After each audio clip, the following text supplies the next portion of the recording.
Hello, this is Professor Sanyal.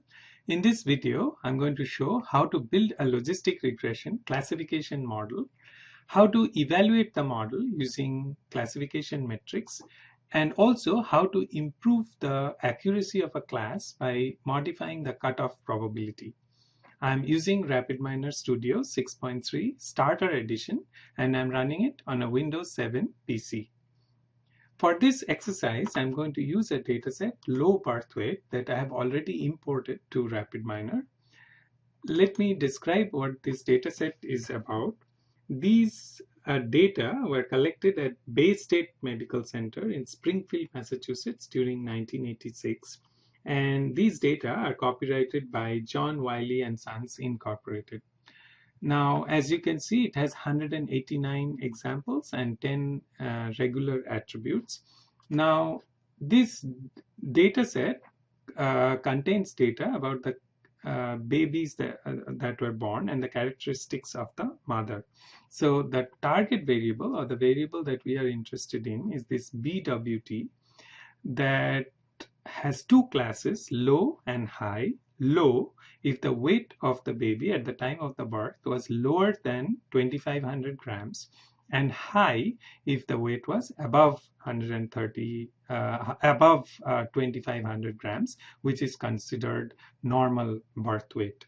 Now, as you can see, there are 59 examples with the label low and 130 examples with the label high. Now, although this is a binary variable, RapidMiner has designated this variable as a polynomial, but that's okay because there are only two classes in this variable, and therefore we can use a logistic regression model. Logistic regression model expects the target variable to have only two classes. The independent variables in this data set consists of the characteristics of the mother at the time of the birth of the baby, and such as the age of the mother, the weight of the mother, the race of the mother, whether the mother smoked or not, and so on. Now, a logistic regression model expects the target variable to be binary, as I mentioned earlier, and the independent variables to be numeric. And that's exactly what we have here, except the race variable, which is a polynomial with three possible classes: black, white, and other, with black having the fewest occurrences. Now, since this is a polynomial variable, in our model, we'll have to convert this variable into numeric by the use of dummy variables. So let's go ahead and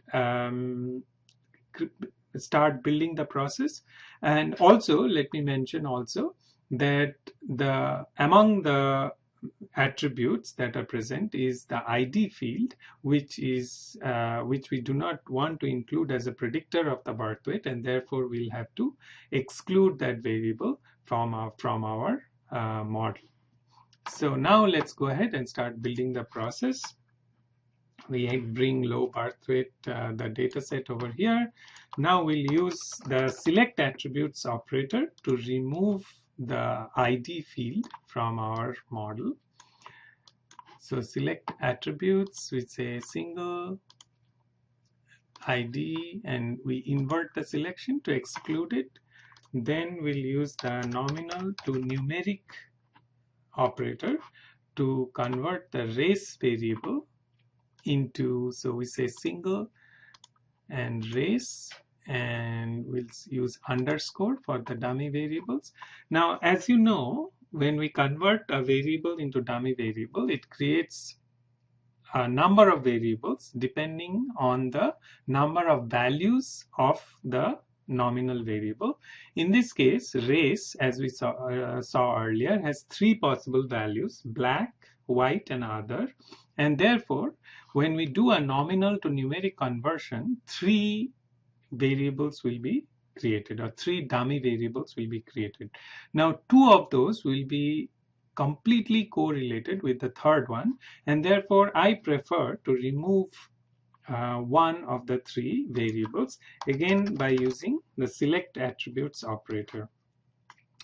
Now, select attributes operator, if we say single, and let's look at the three race dummy variables that were created: race black, race other, and race white. As we saw, race black has the fewest occurrences, and therefore I prefer removing that one.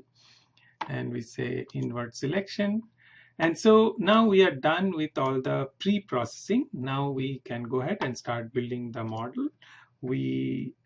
First, we use the set role operator to tell RapidMiner which is our target variable. In this case, the target variable is BWT, which is the birth weight, and we have to therefore call it a label variable. Next, we create the partitions by using the split data operator. As I mentioned in my earlier video, that we can use either the split data operator or the split validation operator. It's probably simpler to use the split data operator, so that's the one I'm going to use. And I'm going to create two partitions. One, the training partition consisting of the 70% of data set, and another partition consisting of 30% of the data. And so I'm going to say OK, and I'm going to connect over here. Now, for building the logistic regression model, we'll need to use the logistic regression operator. So this is the operator that we are going to use, logistic regression. And we are going to put the top partition, that is 70% of the data, to that operator. And then we also want to evaluate the model, which is why we created two partitions. And we can evaluate the model by applying the model on our second partition. And to do that, we have to use the apply model operator. And so the bottom partition, which is the 30% of the data set, comes to the unlabeled data port of the apply model. And the other input port in the apply model operator expects a model, and that comes from the output of the logistic regression operator. So this is how it looks. So again, apply model expects two inputs. One is unlabeled data, which comes from the validation partition that we created, and it expects a model that it will apply on the unlabeled data, and that comes from the output of the logistic regression operator. And so we are almost done, or the only thing remaining is to add a performance operator. And so there are two possible operators that we can use for classification problems. One is the performance classification operator, and the other is the performance binomial classification operator. Now, in this case, we cannot use the binomial classification operator because although our target variable is binomial, as we saw earlier, RapidMiner has designated it as a polynomial variable, and therefore we cannot use this operator. We will use the performance classification operator, and we'll put here the label data that the performance operator expects comes from here, and we are also going to put the examples in the result. So we have the performance output, we have the examples going into the results, and we have the weight of the logistic regression model. And I'm going to go ahead and delete this weight from the results so that our result is a little simpler. And the performance operator, we don't have to do anything with the parameters. The accuracy that we are interested in is already checked by default, so we don't have to change anything. So now we are all set to run the process. We'll go ahead and run the process. Now, first, this is the output of the example output that we put in the result. And as you know, that unlike a linear regression model where the dependent variable is or rather the output of the model is the target variable, is the dependent variable. In case of a logistic regression model, the output is not the dependent variable. Rather, the output of a logistic regression model is the probability of the target variable, which in this case has two classes. So RapidMiner has created the probabilities of the two classes. Here are the probabilities, here are the confidences or the probabilities of the low class, and here's the probability of the high class. Now, based on these probabilities, RapidMiner have predicted whether the class is low or high based on whether using a threshold probability or a cutoff probability of 0.5. That is, if the confidence of being low is greater than 0.5, then that example has been categorized as low, and if the confidence of high is greater than 0.5, then that has been predicted as high. So for example, we can see that very clearly if we sort one of the confidences. So let's sort the confidence of the low in descending order.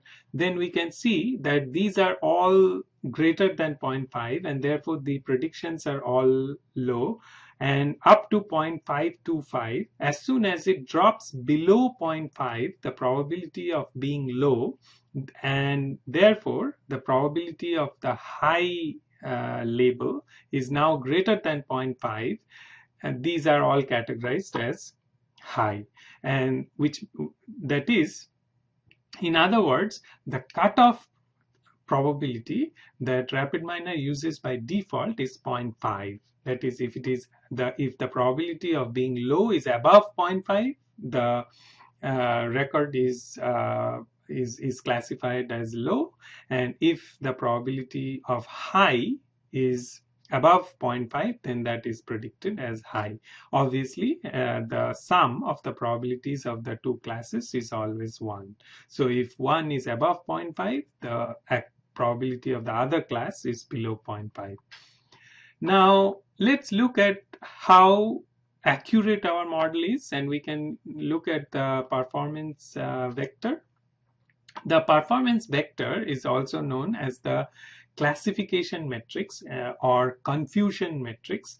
Now, it just shows the accuracy of each of the two classes as well as the overall accuracy, which is nothing but a weighted average of the accuracy of each class. Now, let's try to interpret this classification matrix. Now, it's a 2 by 2 matrix, and the left column is the true low values. That means in the validation partition that we used with 30% of the data, there were 13 babies, 8 plus 5, which were truly low birth weight. Out of those, 8 were correctly predicted by our model because these are predicted low, and 5 were misclassified. That is, these were true low birth weight babies, but our model predicted as high. Similarly, for the high class, 26 were correctly predicted because these were predicted as high, but 18 were misclassified as these were predicted as low. And the percentages at the bottom just reflects these classification accuracy. So in this case, the correct classification is 8 out of 13, and therefore the accuracy is 61.54. And here 26 are the correct predictions, and therefore the accuracy is 26 out of a total of 44, which is 59.09%. And if you think about it, the correct predictions are along this diagonal, because these are the true lows that were predicted as lows, and these 26 are true highs that are predicted as high, and the other diagonal consists of the misclassification. And therefore, the overall accuracy of the model is 8 plus 26, which are the correct predictions, over 8 plus 26 plus 5 plus 18. That is the total number of record. Excuse me. And if we calculate that, the overall accuracy turns out to be 59.65%. Now, when evaluating a classification model, it's always advisable to look at the overall accuracy, but also at the accuracy of each class, because sometimes the accuracy of one class may be very high and the accuracy of the other class may be very, very low, but overall the accuracy may be either high or low if the weight of one class is very high. That is, there are a lot more records in one of the classes compared to the other class.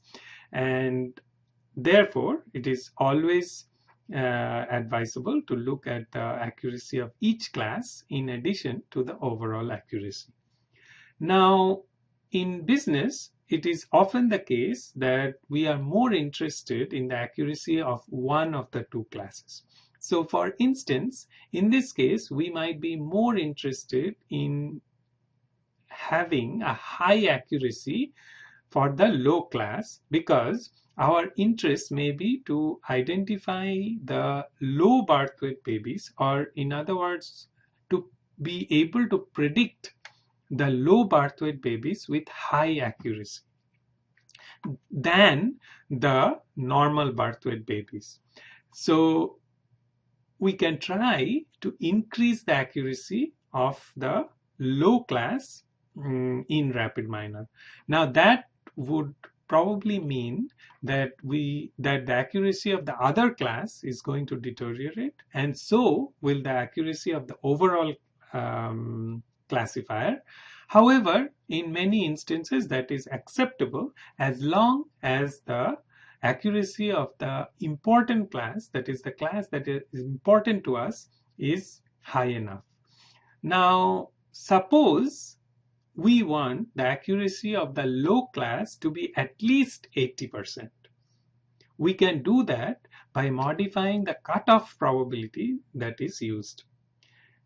As I mentioned earlier, that the default cutoff probability that is used by RapidMiner is 0.5, but we can modify that so that the accuracy of one of the classes increases.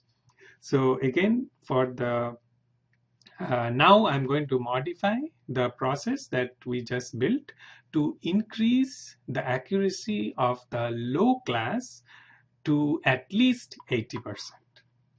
Okay, so let's go back to our model. Now we can change the cutoff probability used by RapidMiner by using two operators. The first is called create threshold, and then the next one, apply threshold. So here is create threshold and apply threshold. As you can see, create threshold has only output where which outputs the threshold, the probability, and that we will excuse me, this shouldn't be apply model, rather this should be apply threshold. So this is the apply threshold operator that we need. Now the apply threshold expects the threshold as one of the inputs which comes from the create threshold, and it also expects the examples which we will be feeding from the apply model, and then the output of the apply threshold goes back to our performance operator. Now we have to change the threshold using the create threshold operator. The default is obviously 0.5, and we have to input the two classes exactly how it is in our data set, both in spelling as well as in the case, because these are case sensitive. So we have to input exactly as it is in the data set, which is low and high. Now, which should be the first class and which should be the second class actually does not matter.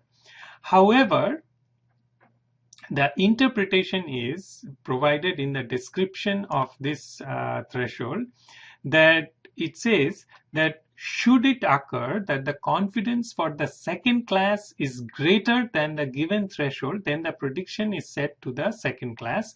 Otherwise, it is set to the first class.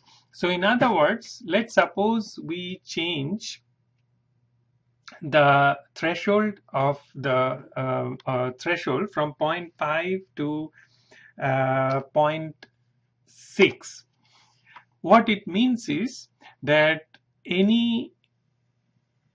if the probability of the high class is above 0.6, then it will be labeled as high, and if it is below 0.6, then it will be labeled as low. Now in this case, we want the accuracy of the low class to increase, because it was around 60 something. We want it to be at least 80%. Therefore, what we want is to make it easier for the model to categorize something as a low class. That means we want to lower the bar for a row to be designated as a low class. Now, in other words, we will raise the bar for a row to be designated as the high class, and that's what we have done. From 0.5 we have increased it to 0.6, so which means that record will be classified as high only if the probability is greater than 0.6. Remember, earlier it was 0.5, now it is 0.6. So let's see what happens. Let's go ahead and run the model, and here is our performance. And we see that the true low has increased slightly, the true highs has decreased slightly as we would have expected, and the accuracy, the overall accuracy, has also dropped a little bit. But we have still not achieved our desired goal, which is to make this accuracy, that is the accuracy of the low class, at least 80%. So let's go back and increase it a little further. Let's make it 0.7 and see what happens. And now it is above 80%. So now we have achieved our goal of making the true low, or rather the accuracy of the low class, at least 80%. Now obviously it has come at a cost, which is a drop in the accuracy of the other class, as well as the accuracy of the overall accuracy of the model. But in many business cases, that is acceptable as long as the accuracy of the important class is at the desired level.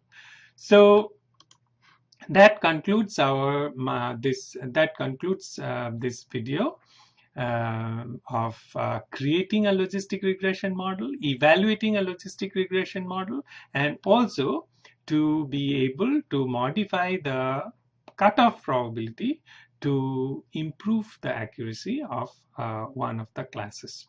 And don't forget to save the process before you leave. Thank you so much for your attention.